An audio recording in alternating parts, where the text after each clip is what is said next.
नमस्कार दोस्तों, मेरा नाम है आदित्य मिश्रा और आप देख रहे हैं ऑल अबाउट सोशियोलॉजी। आज के इस वीडियो में हम बातचीत करेंगे एक वीडियो पे रिव्यू, जो कि वीडियो है प्रखर के प्रवचन से। प्रखर गुप्ता साइकोलॉजी और फिलॉसफी और इकोनॉमिक्स, पॉलिटिकल, इन सब चीज़ों पे बातचीत करते हैं। उनका चैनल है प्रखर के प्रवचन, काफ़ी अच्छा काम कर रहे हैं और कई विभिन्न मुद्दों पे वो विभिन्न तरीकों से बातचीत करते हैं। आज का एक वीडियो उनके ही एक video how to choose your career के बारे में है, जिसपे मैं अपनी कुछ प्रतिक्रिया देने की कोशिश करूंगा और समझने की कोशिश करेंगे इस पूरी मुद्दे को एक समाजशास्त्रीय ढंग से कैसे हम इस चीज़ में और एक बेहतर समझ स्थापित कर सकते हैं। और हो सकता है कि कुछ बातों से मैं प्रखर से डिसएग्री करूं, लेकिन ठीक है, यहाँ पे वो जब विचार से विचार करवाने की बातचीत करते हैं, डिबेट करते हैं, डिस्कोर्स करते हैं, तो वहाँ पर ये वाली बात ठीक हो जाती है। मुझे लगता है कि हम दोनों एक ही सब सब्जेक्ट से हैं, तो यहाँ पर कोई दिक्कत नहीं आएगी। मैं इस वीडियो को प्ले करता हूँ और आप लोग भी देखिए और समझने की कोशिश करिए यहाँ पे क्या हो रहा है। मतलब कि there's something we are good at and there's something we are interested in.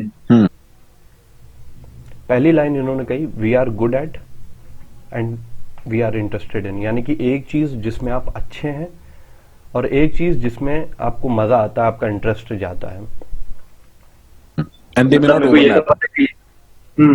Sometimes they don't overlap. Well, bro, देख, समटाइम्स दे डोंट ओवरलैप। तो पहले तो इनका जो क्वेश्चन है कि हम चुने क्या, ये वाली चीज यहाँ पर ये पूछना चाह रहे हैं। और ये ठीक वैसे ही है जैसे दो मुद्दे आ जाते हैं कि कोई व्यक्ति अगर पढ़ाई में बहुत अच्छा है लेकिन उसका मन खेलने में लगता है। मैं इसको साधारण उदाहरण से लेता हूँ कि एक व्यक्ति का पढ़ाई में बहुत अच्छा है और एक व्यक्ति खेलने में उसका मन लगता है, तो वो सोच नहीं पा रहा है कि उसको पढ़ाई वाले क्षेत्र की तरफ जाना चाहिए क्या उसको खेलने वाले क्षेत्र की तरफ। ठीक वैसे ही आप इस सिचुएशन को समझ सकते हैं। जैसे एक पिक्चर आई थी गुड विल हंटिंग। तो गुड विल हंटिंग में क्या होता था कि वो लड़का मैथ्स में बहुत तेज होता है, बहुत ही ज्यादा तेज होता है, मतलब वो एक लेजेंड होता है उसमें। और पर उसको काम कुछ ऐसे अरे गहरे करने होते हैं, उसको भेड़ बकरियां चराने का मन करता है। तो वहां पर उन दोनों के बीच का क्या ओवरलैप निकलता है, इसके बारे में समझने की कोशिश कर रहे हैं। और यहाँ पे प्रखर अब सोल्यूशन देते हैं कुछ। एक तो ना इंटरेस्ट, जो ये पैशन और ये इंटरेस्ट वाले चोचले होते हैं ना, ये इंडिपेंडेंटली हवा में नहीं होते कि मैं अपने अंदर झांक के देखा, ओ मेरे को फोटोग्राफी में पैशन है, मेरे अंदर कहीं कोड दबा हुआ है, मेरे अंदर कोई सीक्रेट है जो निकल आया एक दिन टकारा, मैं तो मुंह से निकला फोटोग्राफी। ऐसा नहीं होता ब्रो। ठीक है, मतलब कोई भी पैशन आपके अंदर से नहीं निकलता है, वो बाहरी कुछ संरचनाओं पर आधारित होता है। ठीक है, इसको ना रिवील ट्रूथ कहते हैं फिलॉसफी में, कि एक सच जो छुपा हुआ है रिवील हो गया। और दूसरा होता है कंस्ट्रक्टेड ट्रूथ, जो मेरे को खुद अपने हाथों से बनाना पड़ा। और पैशन जनरली कंस्ट्रक्टेड ट्रूथ होता है, रिवील ट्रूथ नहीं होता। पैशन कंस्ट्रक्टिव ट्रूथ इस संदर्भ में होता है कि आपके अंदर कुछ बायोलॉजिकल ट्रेड्स पहले से हैं और बाहरी संरचना ने, बाहरी सोशल स्ट्रक्चर ने आपको वो टूल्स दे दिए कि अब आप उन चीजों को एक सामने वाले पटल पे आप देखने की उनको कोशिश कर सकते हैं। उदाहरण के लिए मान लीजिए कि आपकी मेमोरी स्किल बहुत तेज है, आप कुछ भी देखते हैं, कुछ भी पढ़ते हैं, आपको याद हो जाता है। और अब आपने इसको देखा कि यार मैं जब भी लिटरेचर वाली चीज पढ़ता हूं तो मुझे बहुत सारे लिटरेचर याद होते चले आ रहे हैं बहुत अच्छे ढंग से। तो वहां पर इन चीजों की वो बातचीत करते हैं कि कंस्ट्रक्टिव ट्रुथ है वो, एक रिवील ट्रुथ हो गया जो आपके अंदर था, आपने निकाल लिया। तो पहले तो चीज ये रिवील हो गया कि आपकी मेमोरी बहुत तेज है, और कंस्ट्रक्टिव ट्रुथ यहाँ पे वो पैशन की बातचीत कर रहे हैं। तुम्हारे अंदर छुपा नहीं हुआ है, वो दबा हुआ है, तुमने ही दबा रखा है। और मेरे पापा ने मेरे को एक बार बहुत पहले कहा था, मैं कहता था मेरे को मैथ में इंटरेस्ट नहीं है, कहते अगले एग्जाम में पढ़ो, नंबर लेके आओ, देखो कैसे इंटरेस्ट नहीं डेवलप होता। Generally you like what you are good at because you want to feel good about yourself. You like what you good at, ठीक है। इसमें एक काउंटर और आर्गुमेंट ये आता है कि बहुत सारे लोग बहुत सारी चीजों में अच्छे होते हैं, पर वो काम नहीं कर रहे होते हैं जिसमें वो अच्छे होते हैं। You like what you good eight का ये मतलब हुआ कि कोई काम मैंने किया, वो बहुत तेजी से हो गया और अब आप उस काम को बहुत अच्छे से पसंद करने लग गए। ये मुझे लगता है कि कम केसेस में होता है, ये बहुत केसेस में नहीं होता है। जनरली हम बहुत सारे काम अच्छे कर लेते हैं। मैं अपनी पर्सनल की बात करूं तो मैं विभिन्न क्षेत्रों में मुझे लगता है कि मैंने बहुत अच्छा प्रदर्शन किया, लेकिन जब उसमें करियर बनाने की, पैशन की बातचीत करी जाती है, तब मैं उनको लिस्ट में बहुत डाउन कर देता हूँ। निश्चित रूप से हो सकता है कि मैंने बाकियों से थोड़ा सा अच्छा किया हो या मैं अच्छा हूँ उसमें, लेकिन ये बात यहाँ पर थोड़ी तर्कसंगत नहीं लगती है। That is the underlying motivation. मेरे को अपने बारे में अच्छा फील करना है, तो I like what I am good at, ये वाली बात होती है। बट तो भी कभी कभी अलग होते हैं। और इसमें एक तीसरा एलिमेंट होता है बड़ा प्रैक्टिकल रियलिटी, जिसको बड़े लोग सुना के हर चीज को बिस्तर के नीचे झाड़ देते हैं। प्रैक्टिकल रियलिटी भी कोई चीज होती है बेटा, राइट? अब ये तीनों चीजें मैनेज हो सकती हैं भाई। What I am truly interested in is practical reality को यहाँ पर प्रखर ने इतना बेस में या हम कहें कि पीछे क्यों कर दिया, मुझे नहीं समझ में आया। क्योंकि प्रैक्टिकल रियलिटी नाम की भी एक चीज़ होती है जो समाज में चल रहा है, जो चीज़ें हैं, और उसी पर ही हम आगे अपनी प्रेमिस सेट करेंगे। Studying, trust me, I would love to be a student for the next 5 years. ठीक है। What I'm truly interested, what I'm good at is kind of teaching, which is what I'm doing sort of right now. इन्होंने खुद बता दिया अब कि ये खुद इस बात में इंटरेस्टेड हैं कि वो अगले 5 साल तक कोलंबिया में पढ़ेंगे, पर वो इस बारे में बातचीत कर रहे हैं कि उनको पढ़ाना अच्छा लगता है, बातें करना अच्छा लगता है, काउंसलिंग करना अच्छा लगता है, इस तरीके से चीजें। और इनका ये कहना है कि दोनों ही चीजें मैनेज हो सकती हैं। And practical reality is Prakhar's got to make money to live, man. He's got to have like लोगों का respect and you know society में place and all that, जो भी gibberish लोग use करते हैं। अब तुम्हारे सामने ये तीनों प्रॉब्लम सॉल्व है। मैं काम ऐसा करता हूं जिसके लिए मेरे को पढ़ना है सारा टाइम। ठीक है। मैं करता वो हूं जो जिसमें मैं बहुत अच्छा हूं। ठीक है। उससे मैं पैसे कमाता हूं। ठीक है। ताकि मैं क्या कर सकूं, पढ़ाई फिर से। ठीक है। ठीक है। तो ये तुमने 3 एलिमेंट टेबल पे रखे, एक ऑप्टिमाइजेशन प्रॉब्लम बिठाई, उसको कैसे सेट करना है। प्रखर के केस में बहुत अच्छी बात है कि वो कह रहा है कि उसे पढ़ना बहुत अच्छा लगता है और उसे पढ़ाना बहुत अच्छा लगता है, और वो पढ़ता है ताकि वो पढ़ा सके, और पढ़ाता है, इससे उसे पैसे मिलते हैं, और फिर एक लूप बन जाता है, एक सर्कल बन जाता है जो कि उसको एक सेल्फ एनर्जाइज कर रहा होता है। अच्छा चीज है। And I don't think you are good at studying bro, I don't think that's a real skill, good at studying. I don't think that is you are good at getting your things done, whatever they might be. Probably अभी तक तुमने सिर्फ अपने आप को explore academically किया है। Studies is not a real thing, bro. जो इंडिया में studies है ना, वो एक real कोई concept नहीं है। ठीक है। वो एक तोड़ा मरोड़ा हुआ exam oriented filtering process है। ठीक है। जो अब यहाँ पे ये कह रहे हैं कि हाँ, ये जो स्टडीज चल रही हैं भारत में, और जिसको मैं पर्सनली भी मानता हूँ, वो एग्जाम ओरिएंटेड चल रही है। उदाहरण के लिए हमें पढ़ाई क्यों करनी है? क्योंकि हमें एग्जाम देना है, एग्जाम दे के उसमें अच्छे नंबर लाके अब हमें एक आगे काम करना है। और सबसे मजेदार बात ये होती है कि पढ़ाई का मुख्य उद्देश्य कभी भी एग्जाम देना नहीं होता है, उस चीज को जानना, समझना और उसकी बेहतरी करना होता है। एग्जाम एक बीच के पड़ाव है जिसके बारे में हम लोग इतना ज्यादा परेशान हो जाते हैं, और बहुत दुखद बात है कि भारत में पढ़ाई का स्तर यही हो चुका है कि हाँ, हम एक एग्जाम देने वाले हैं। सिस्टम को सर्व करता है, वो कोई रियल लाइफ स्किल नहीं है, वो कोई रियल चीज नहीं है। ठीक है। वो एक गेम है, वो मोनोपोली है।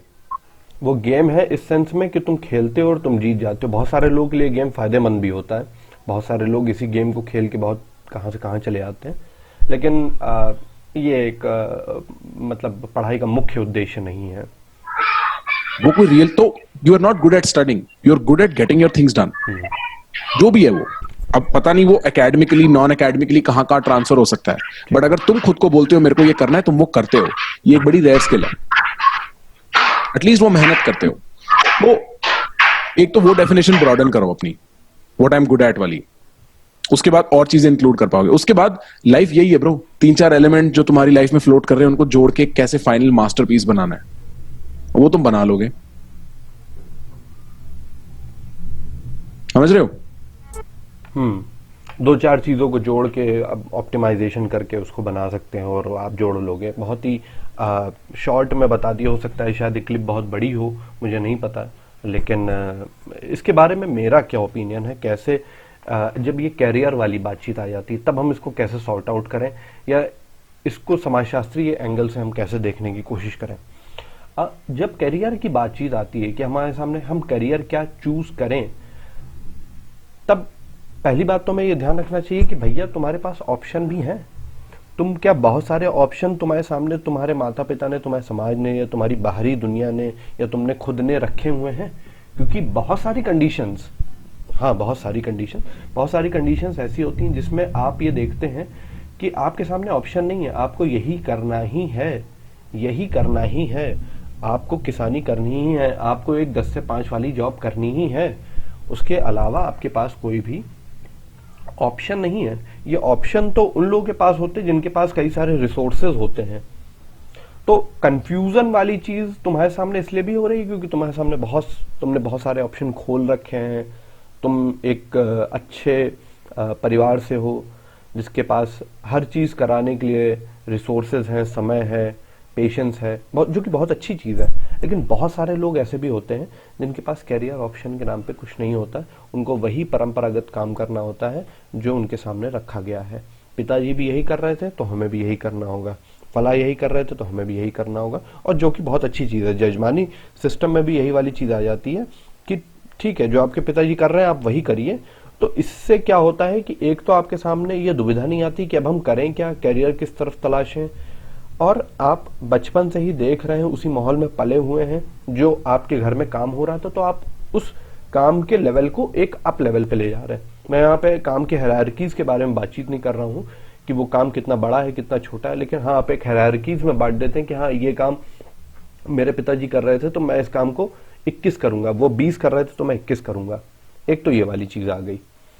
एक और इम्पॉर्टेंट चीज, अब जब कैरियर बहुत सारे खुले हों तब क्या करना है, तब किस चीज को हम प्रेफरेंस दें। यहाँ पर श्वेताब की ही एक वीडियो में देख रहा था तो उसमें वो बातचीत कर रहे थे एबिलिटी की, कि एक तो आपके अंदर एबिलिटी होती है जिसको यहाँ पे वो पैशन भी कहा गया है कि हाँ what you are good at, जो कि मैंने बताया कि जरूरी नहीं है ये वाली चीज की हाँ हमेशा जिस चीज में आप अच्छे हो सकता है कि एक काम जिसमें आप अच्छे नहीं हो, जिसमें आप अच्छा नहीं कर पा रहे हो, लेकिन तब भी आपको उसको करने का मन होता है। और प्रखर की लाइन में है कि वो काम मैं करना चाहता हूं जिसमें मुझे बार बार हारने पर भी मुझे उस काम को करने का मन करता है। तो एक तो ये वाली चीज हो गई। एबिलिटी की बातचीत कर रहे थे तो एबिलिटी में ये वाली चीज था कि हमें बाकियों से किस तरीके से एज मिल रहा है, कुछ ऐसी चीजें जो हम बाकियों से बहुत ज्यादा अच्छे तरीके से कर सकते हैं, और जनरली हमें उसी चीज को पाना चाहिए, उसी चीज के बारे में करना चाहिए। मुख्यतः आपका कैरियर इस बात पे डिसाइड करेगा कि आपके सामने क्या ऑप्शंस हैं और आप किन ऑप्शंस को चूज करना चाहते हैं खुद से, और किन चीजों में आपको सफलता मिलने के चांसेस ज्यादा हैं। उदाहरण के लिए आपके सामने इस बात का रिसोर्स है कि आप पढ़ने लिखने में अच्छे हैं और आपके पिताजी और माताजी इस बारे में सपोर्टिव हैं कि आप एक सिविल सर्विसेज की कोचिंग करें, तो ये भी एक अच्छा ऑप्शन हो सकता है। पर अब कॉन्फ्लिक्ट कहाँ पे आ जाता है, जब आपके सामने रिसोर्सेज होते हैं उन चीजों के जो आप कर सकते हैं, जो आप बता सकते हैं, वर्सेस जो आप करना चाहते हैं। उदाहरण के लिए माँ बाप ने तो कह दिया कि हाँ भाई तुम अच्छे से पढ़ाई करो, तुम कोचिंग करो और ऐसा करो वैसा करो, और दूसरी तरफ आपका मन आ जाता है कि मैं अभी कुछ दिनों तक पढ़ाई नहीं करना चाहता हूँ, मैं बस आराम करना चाहता हूँ उदाहरण के लिए, या फिर मैं बस एक खेल खेलना चाहता हूँ, कोई गेम मैंने पकड़ लिया है, मैं बस गेम खेलना चाहता हूँ, मुझे बस गेम खेलना मुझे नहीं पता। यहाँ पे एक तो कॉन्फ्लिक्ट आ जाता है। दूसरा कॉन्फ्लिक्ट ये आ जाता है कि आप करना तो बहुत कुछ चाहते हैं लेकिन आपके पास रिसोर्स नहीं है। रिसोर्स नहीं है से मतलब आपने मन बना लिया कि मैं एस्ट्रोनॉट बनूंगा। जैसे श्वेताब की एक क्लिप थी उसमें वो बता रहा था कि वो बनना चाहता था फिल्म मेकिंग, उससे कुछ रिलेटेड था, जिसका कोर्स यूएसए में होता है, विदेश में होता है, वो काफी महंगा था, तो पैसों की वजह से वो चीजें नहीं कर पाया। लेकिन राइटिंग तो थी, तो राइटिंग के लिए उसने तरह तरह की चीजें करी। तो ये वाली चीज भी आ जाती है कि एक आपके सामने क्या सिचुएशन है, क्या सिचुएशन आपको बाध्य कर रही है और क्या आप करना चाह रहे हैं। सिचुएशन ने बाध्य कर दिया कि बेटा तुरंत कोई जॉब ले लो, घर में आर्थिक स्थिति ठीक नहीं है, फला बीमार है, इतना कर्जा हो गया है, ऐसी दिक्कतें आ गई हैं, वैसी दिक्कतें आ गई हैं, फला हो गया है, और तुम्हें अब जॉब पकड़नी है, और तुम कह रहे हो कि नहीं नहीं मुझे तो पैशन फॉलो करना है, मुझे ताश खेलने में बहुत मजा आती है और मैं उस फील्ड में बहुत देर तक आगे बढ़े रहना चाहता हूँ। और तुम्हारा परिवार किसी तरीके से सपोर्ट नहीं कर रहा है, कॉन्फ्लिक्ट आएंगे, बहुत बहुत दिक्कतें आएंगी। और इसमें अब ये दिक्कत भी है कि तुम आइडेंटिटी क्राइसिस भी फेस करो। तो इससे बचने का तरीका यह है कि भैया एक पॉइंट पर आप वो काम उस समय के लिए कर लीजिए जब आप वो चीज आपकी सिचुएशन आपको वो कह रही है कि आप करो। और कई बार ऐसा होता है कि जब आप उस चीज को करने लग जाते हैं, करते करते आपको उसमें लगने लगता है कि हाँ यार काम तो अच्छा है, हाँ यार कुछ अच्छा तो हो रहा है इसमें, हाँ यार मजा तो आ रही है, हाँ पहले नहीं आ रही थी लेकिन हाँ अब आ रही है, कुछ इस तरीके की चीजें हो रही हैं। तो ये भी हो सकता है कि आप उन चीजों को करें। अब जो तीसरी चीज आती है वो आता है कि भैया जो बाहर मिल रहा है और जो तुम चाहते हो उसके बीच में संघर्ष जो चल रहा है उसको हम कैसे सॉर्ट आउट करें। एक हमारा एंटिसिपेशन है ना, एक हमने रेफरेंस ग्रुप बना रखा है कि भैया हमें उस ग्रुप में जाना है, ऐसे काम करना है, वैसे काम करना है, इस तरीके से करने हैं, उस तरीके से करना है। और एक तुम्हारे पास रिसोर्सेज हैं। तो अब जो प्रॉब्लम आती है वो आती है रिस्क फैक्टर की। रिस्क फैक्टर में ये हो जाता है कि ठीक है भैया तुम्हारे परिवार की सिचुएशन ठीक नहीं थी, तुम्हारे आसपास की सिचुएशन ठीक नहीं थी, लेकिन तुमको कोई ऐसा काम करना था जिसको करने के लिए तुम्हें बहुत लंबा रास्ता तय करना होता। तो लंबा रास्ता तय करना होता तो तुमने क्या किया, रिस्क लिया, कहीं से कुछ ऐसा काम किया जो अनएथिकल था या उस समय के लिए सही नहीं था और तुमने उस काम को कर लिया। तो अब इसमें यह भी है कि तुम पास हो जाओगे या तो फेल हो जाओगे, क्योंकि तुम्हें भी नहीं पता है कि अब मैं जिस तरफ दौड़ रहा हूं उसमें पास हो ही जाऊंगा, किसी को नहीं पता होता है।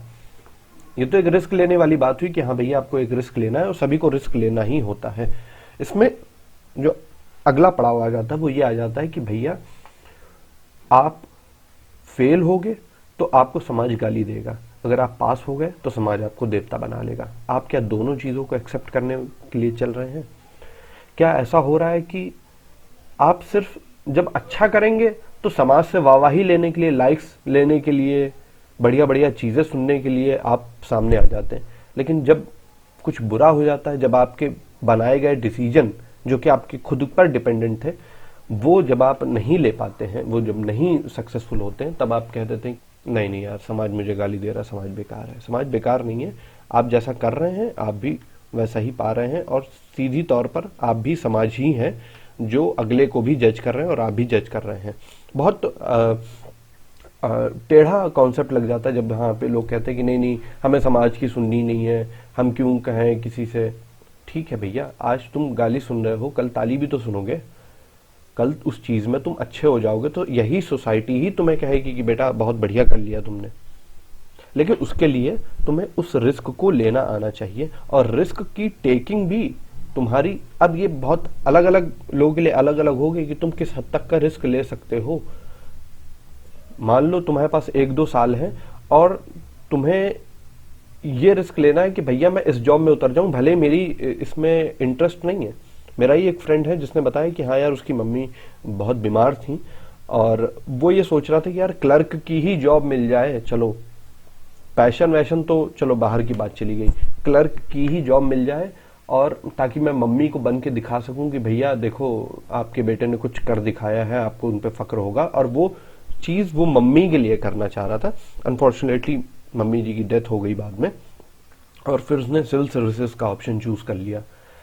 लेकिन कहने का मतलब यह है कि क्या सिचुएशन कह रही है आपसे, इसके बारे में भी एनालिसिस आपको करना चाहिए। आप बिल्कुल ही सिचुएशन को नेग्लेक्ट करके अपनी ही चीज सर्वोपरि नहीं रख सकते हैं, क्योंकि फिर आपको वो रिस्क लेने होंगे और उस रिस्क के लिए आप तैयार रहिए दोनों तरीकों से, पॉजिटिव भी और नेगेटिव भी। बहुत सारे लोग नेगेटिव भी कॉन्सिक्वेंसेस झेलते हैं समाज के आसपास के, उन्हें वो चीजें जो चाहिए होती हैं वो नहीं मिल पा रही होती हैं। वो तो अपने मन का काम तो उन्होंने कर लिया, ठीक है, आपने अपना जो पैशन था वो सारी चीजें चुन ली, लेकिन आपको वो चीजें समाज से नहीं मिल रही हैं जो आप चाह रहे थे और अंदर ही अंदर आप घुट रहे हैं कि अरे यार मैं कर क्यों रहा हूं ये वाली चीज। क्योंकि एक चीज ये भी ध्यान रखना कि कोई चीज बिल्कुल ही तुम अपने लिए ही नहीं कर सकते हो, उसको तुमको सोसाइटी से जोड़ के देखना ही देखना पड़ेगा। तुम कह दो कि नहीं अब हम एक काम कर रहे हैं वो काम मुझे सेटिस्फाई कर रहा है, ठीक है, वो तुम्हें सेटिस्फाई कर रहा है, लेकिन ये भी बात ध्यान देना कि वो लॉन्ग टर्म में बाकियों के लिए भी फायदेमंद करेगा। उदाहरण के लिए प्रखर की बातचीत करें तो वो कहते हैं मुझे पढ़ना अच्छा लगता है, लेकिन हाँ जब वो इन विचारों को पढ़ते हैं तो लोगों के लिए प्रॉब्लम सॉल्विंग वीडियोस बना पाते हैं। वो सिर्फ स्वयं के लिए, सिर्फ सेल्फिश होके नहीं पढ़ सकते हैं। यहाँ पर ये एक मुद्दा आ जाता है। तो कैरियर ऑप्शन चूज करते वक्त जो चीजें देखनी चाहिए वो ये देखनी चाहिए कि हाँ भैया आपका इंटरेस्ट क्या है। पहली बात तो आपके सामने ऑप्शंस खुले हों, पहले आप ये भी देखिए, ऐसा ना हो कि ऑप्शंस बंद हैं, आपको यही काम करना है, आप भागे जा रहे हो दूसरी दुनिया की तरफ। इंटरेस्ट क्या है, रिसोर्स क्या है हमारे पास। तीसरी चीज आ जाती है रिस्क फैक्टर कितना ले सकते हो। चौथी चीज जो आ जाती है बिलीफ आ जाता है। चीजें हैं, रिस्क भी ले सकते हो, रिसोर्स भी है, इंटरेस्ट भी है, बिलीफ है। वही जो पहले मैंने बातचीत कही थी कि एबिलिटी वही चीज है जो तुम थोड़ा सा अनफर्टली करते हो और तुम्हें लगता है कि हाँ यार तुम्हें बहुत बाकी लोगों से बहुत अच्छा कर रहा हूं, तुम्हें बिलीफ है। जैसे अगर मैं अपनी बातचीत करूं तो मुझे लगता है कि मैंने किसी भी काम में अगर हाथ डाला है तो मैं उसको कर लूंगा, उन सर्टेन एस्पेक्ट्स में तो मैं उनको कर ही लूंगा। तो इस कंफ्यूजन से बचने के लिए मैंने क्या कहा कि मैं किसी एक काम को पकड़ लेता हूं और उसको करता चला जाता हूं। रिस्क होगा ठीक है, लेकिन फिलहाल रिसोर्स भी है, इंटरेस्ट भी है। इन चारों चीजों पर अगर आप एनालाइज करते हैं तो आपको बहुत एक रास्ता मिलेगा। विवेक बिंद्रा के मैं एक सेमिनार में गया था और वहां पे उन्होंने 3-4 चीजें बताई थी। वो बताते हैं कि कैरियर ऑप्शन चूज करने के लिए 3-4 चीजें आप देख के चलिए, आपको बहुत बढ़िया लगेगा। पहली बात तो यह है कि क्या जो आप काम करना चाहते हैं क्या उसमें पैसा नहीं मिले तब भी आप उस काम को करेंगे, ठीक है, ग्रीन टिक लग गया, ठीक है। दूसरी बात, क्या वो काम किसी मार्केट की प्रॉब्लम को सॉल्व कर रहा है, ठीक है, ग्रीन टिक लग गया। तीसरी चीज, क्या वो काम को करने से आपकी सेल्फ की बेटरमेंट, सेल्फ की ग्रोथ हो रही है, ठीक है, हाँ हो रही है। चौथी चीज, क्या उस काम को करने में पैसा मिल सकता है। अगर इन चारों चीजों पे ग्रीन टिक बन जाता है तो वो कहते हैं कि आंख बंद करके उसी पैशन पर, उसी व्यवसाय पर, उसी कैरियर ऑप्शन पर आप चले जाइए और आपका काम बढ़िया हो जाएगा। कुल मिला के आपका काम सिर्फ आपके लिए ही नहीं इंपॉर्टेंट होता है, आपके आसपास के लिए भी इंपॉर्टेंट हो जाता है। तो इसलिए आपको एक सामाजिक ढांचे में रहकर भी उस बात को सोचना होगा कि क्या ये काम मैं जो करना चाह रहा हूं ये बाकी तरीकों से भी रेलेवेंट है या नहीं है, या सिर्फ ये मेरी खुद की ही सेल्फ फुलफिलमेंट कर रहा है और इसके बाद जब मुझे बाहर से कोई भी आउटपुट नहीं मिलेगा तो मैं निराश तो नहीं हो जाऊंगा। इस बात को भी आपको ध्यान रखना है। धन्यवाद।